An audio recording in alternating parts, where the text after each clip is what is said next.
Towards the state of West Bengal, Trinamool Congress Supremo Mamata Banerjee is all set to host a mega Martyrs Day rally in Kolkata today, which will be attended by Samajwadi Party Supremo and fellow INDIA bloc leader Akhilesh Yadav as well.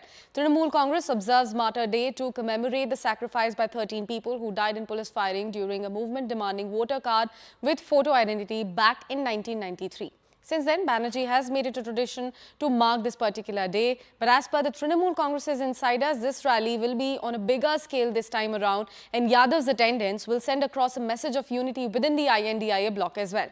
On the other hand, the BJP will observe July 21st as Democracy Killing Day, with leader of opposition Suvendu Adhikari saying that they will burn the effigy of Trinamool Congress's leader Firhad Hakim for his controversial statement on conversion to Islam.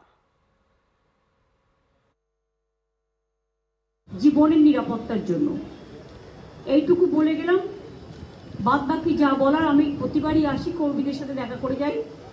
আমাদের এখানে নেতা কেউ নেই, এখানে সবাই তৃণমূলের সহকর্মী। আর কালকে যদি ওয়েদার ঠিক থাকে অখিলেশ আসবে, অখিলেশকে আমি আমন্ত্রণ জানিয়েছি। আমরা প্রত্যেকবারই চেষ্টা করি কাউকে না কাউকে নতুন করে নিয়ে আসার। এছাড়াও বুদ্ধিজীবীদেরও অনেককেই আমরা আমন্ত্রণ জানিয়েছি যারা প্রতিবারই থাকেন। তার কারণ এটা যদি কেউ মনে করেন রাজনৈতিক সভা শুধু, তার নয়। फिर 1993 में 1993 21 जुलाई के दिन उन्होंने एक विशाल जुलूस निकाला। उस विशाल जुलूस को देखकर सीपीएम की सरकार थर्रा गई, डर गई और उन्होंने लाठीचार्ज किया, लोगों को गोली से छलनी किया और दीदी के साथ चलते हुए वो 21 लोग शहीद हुए। और दीदी 1993 से जब वो 21 लोग शहीद हुए थे, वो बलिदान दिवस मनाते हैं।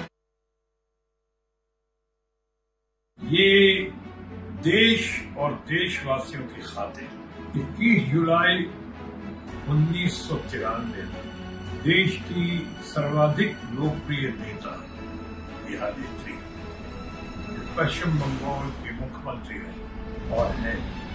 उन्होंने वामपंथी शासकों के अत्याचार के खिलाफ उनके जुल्म और सितम इस कदर बढ़े हुए कि वो सड़कों पर उतर, उनका खूनी खेल जबरदस्त तरीके से चला और हमारे 13 लोगों की मौत हो गई। लेकिन उस कांड ने भय रोका नहीं।